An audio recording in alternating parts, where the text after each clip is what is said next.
our theme, God in any language. And last week we talked about Yahweh, the God of the Jewish people, as our way of honoring the holy days from Rosh Hashanah through the days of awe into Yom Kippur, which ended last Wednesday night. And tomorrow is Columbus Day. And for some states and cities, it is Indigenous Peoples Day. Now, Arizona and Tucson are not among those that acknowledge this event. But the cities of both Phoenix and Flagstaff are two of over 60 cities that are observing this holiday. President Franklin Roosevelt declared the first national observance of Columbus Day, and Congress made October 12th that national holiday 3 years later. In 1972, President Richard Nixon signed a proclamation making the official date of the holiday the second Monday in October. But generations of Native people have protested Columbus Day. In the forefront of their minds is that the colonial takeovers of the Americas, starting with Columbus, led to the deaths of millions of Native people and the forced assimilation of survivors. In 1977, participants at the United Nations International Conference on Discrimination Against Indigenous Populations in the Americas proposed that Indigenous Peoples Day replace Columbus Day. And over the years, this movement has gained some momentum. The first state to rename Columbus Day was South Dakota in 1990. Berkeley, California became the first city to make that change. In 2015, an estimated 6,000 Native people and their supporters gathered at Randall's Island, New York, and the demonstration's success and the worldwide media attention it attracted planted the seeds for creating an Indigenous Peoples Day in New York City. And while I don't believe that there's any kind of movement within the White House to make this a permanent change, there seems to be more and more states, cities, educational institutions, and small groups who are honoring the contributions of the Native Americans on this day. And by the way, one such contribution, I love this, according to some historians, is our own Constitution. The similarity between the Iroquois federal-style government and the one the American colonists settled on after they wrote the Constitution are very, very, very amazing. And that interest then heightened during the 1987 bicentennial celebration of the United States Constitution. Historical evidence convinced the U.S. Senate to pass a resolution stating the confederation of the original 13 colonies into one republic was influenced by the political system developed by the Iroquois Confederacy, as were many of the democratic principles which were incorporated into the Constitution itself. So today, in honor of Indigenous Peoples Day, we're going to be exploring the spirituality of our Native American brothers and sisters. And I have a beautiful book called Earth Prayers, and it's edited by Elizabeth Roberts and her husband Elias. This is rather lengthy, but I want to read it because her preface begins, "This book is a call to prayer. Several years ago, as we began to grasp the extent of the damage being done to the Earth's life systems, we were filled with deep sadness. How can we heal all that we have disrupted and polluted? Of course, our society and our daily lives have to change. Yet the healing of our relationship with this planet ultimately needs to emerge from our hearts and our spirits. The idea empowered us. We found ourselves looking through bookstores for prayer traditions that might capture what was in our hearts. Several journals and magazines offered to print our calls for prayers for the earth, and people responded. These voices began to unfold a collective story. It is the story of women and men throughout history and prehistory, seeking to align their spirit with the creative power that pervades the material world. And it is based on one single recognition over and over that we are, body and spirit, one with the earth and with all of creation. The prayers in this book remind us of this universal marriage of matter and spirit, and they call on us to rethink the dualism of our culture that separates the sacred and the secular, the natural and the supernatural, the body and the mind. They make it clear that we humans are not here simply as transients waiting for a ticket to somewhere else. The earth itself is Christos, is Buddha, is Allah, is Gaia. In every religion we find the need to consecrate our participation in the natural world, and this is especially evident in the tribal religions of native peoples. Their songs and prayers express a great courtesy toward the natural world. For example, the refrain, "We return thanks," in the Thanksgiving ritual of the Iroquois Indians, first to our mother, the earth that sustains us, rivers and streams, to the bushes and trees, to the elements, and finally to the Great Spirit who directs all things, reveals the intimacy of their relation with the entire earth community. I wanted to read that because Elizabeth is saying so beautifully what I want to capture in this series that we're doing this month, God in Any Language. 16th century saint and poet Dadu Diel wrote, "Ask of those who have attained God, all speak the same word. All the enlightened have left one message. It is only those in the midst of their journey who hold diverse opinions." Because I believe at the deepest level, we are all one, we are all connected. And I want to see how this connection is reflected in the various religions of the world. So today, for Indigenous Peoples Day, I chose Wanken Tanka as the name of God, because this is the name used by the Plains Indians, which include the Lakota of the Great Sioux Nation. And by the way, there are just under 600 tribes, and they're divided into 10 categories, generally by location. So not every tribe uses the name Wanken Tanka, and not all tribes have the same belief. But there are similarities both among the nations and among what we believe as well. When Lakota speak of the Wanken Tanka, they speak of a great mystery, which is more of an abstract force of creation and spirituality that is to be honored and for which to give thanks. It's not a reference to a single deity, but rather an encompassing life force and energy existing in all things. Chief Luther, standing there, said, "From Wanken Tanka, the Great Spirit, there came a great unifying life force that flowed in and through all things. The flowers of the plains, blowing winds, rocks, trees, birds, animals, and was the same force that had been breathed into first man. Thus all things were kindred and were brought together by the same great mystery." And that's also our belief. We believe that everything is connected because everything is God in expression. We are the one. As humans, as plants, as animals, as stars, as minerals, we are the one expressing in multiple forms on the earth and throughout the galaxies. For many tribes, the spiritual journey and evolution of each person is called the Red Road.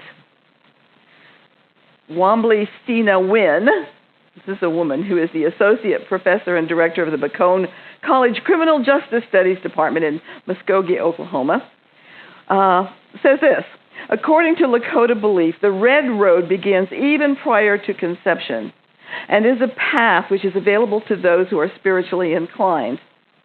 The Red Road, which runs north and south, is a unique spiritual path, a way of life and enlightenment which has no end. During times of difficulty, the Lakota people could always rely upon the Red Road for strength and renewal."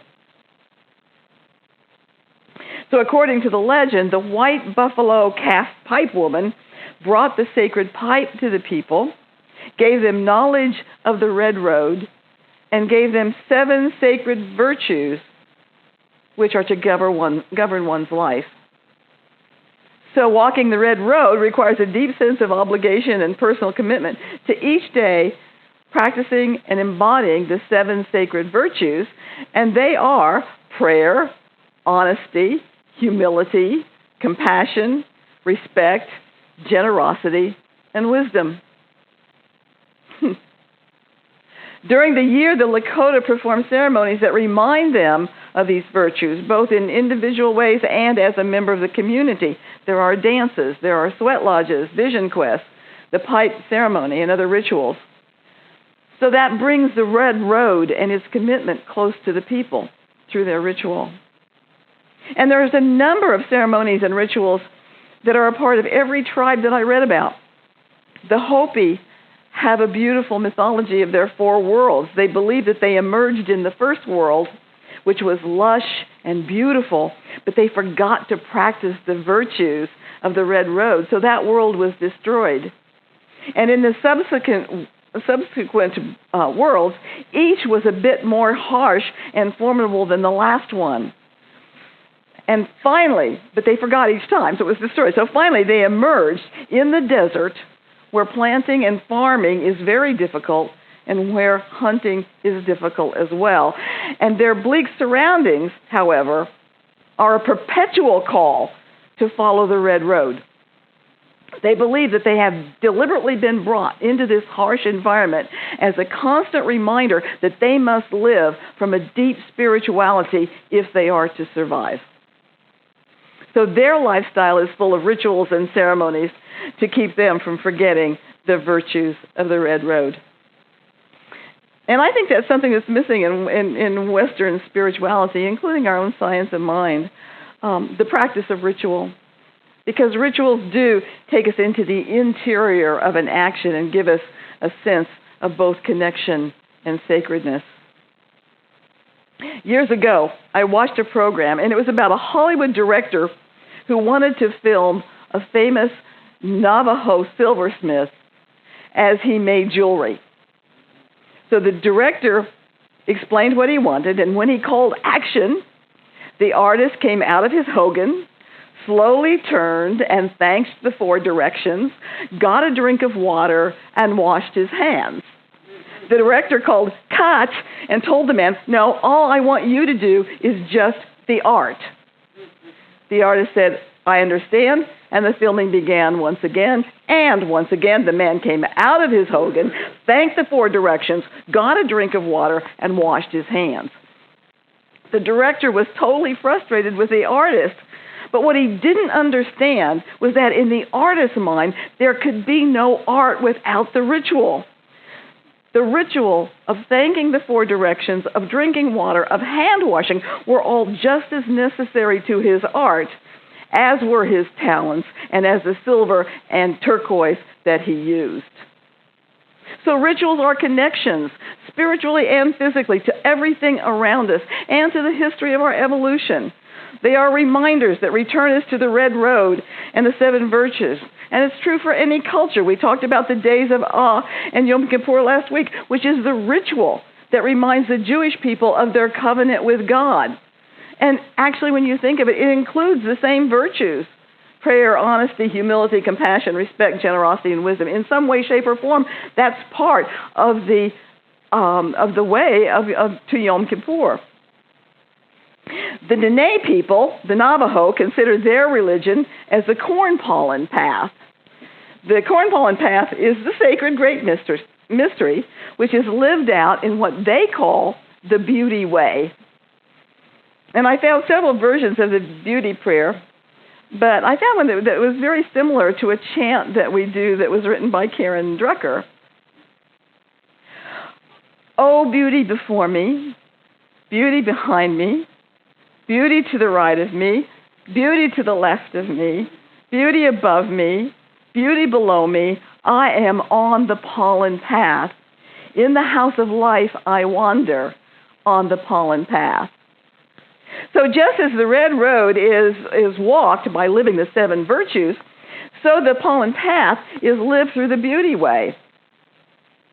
The Navajo word for beauty, hosho, is more than a sensory quality that is pleasing to the eye or mind, the way that we understand beauty. One website defined it as consideration of the nature of the universe, the world, humans, the nature of time and space, creation, growth, motion, order, control, and the life cycle expressed in terms quite impossible to translate into English.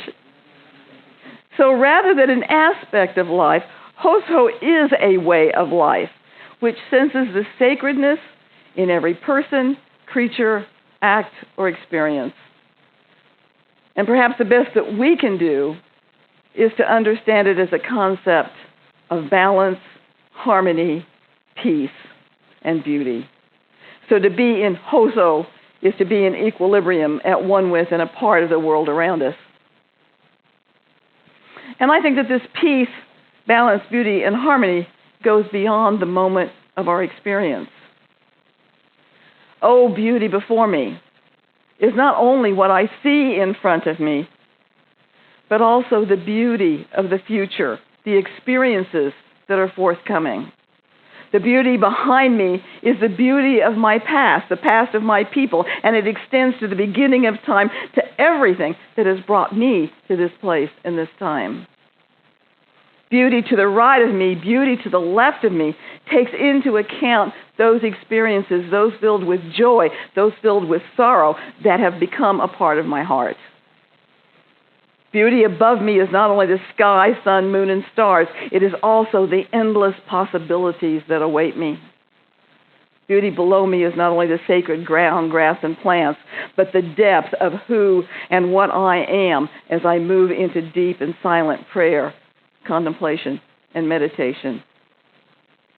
I am on the pollen path. In the house of life, I wander on the pollen path.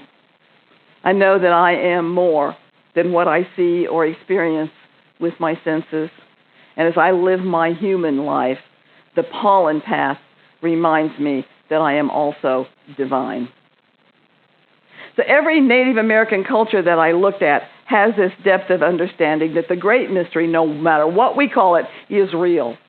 Even if we can't explain it, we can feel it and we can sense it.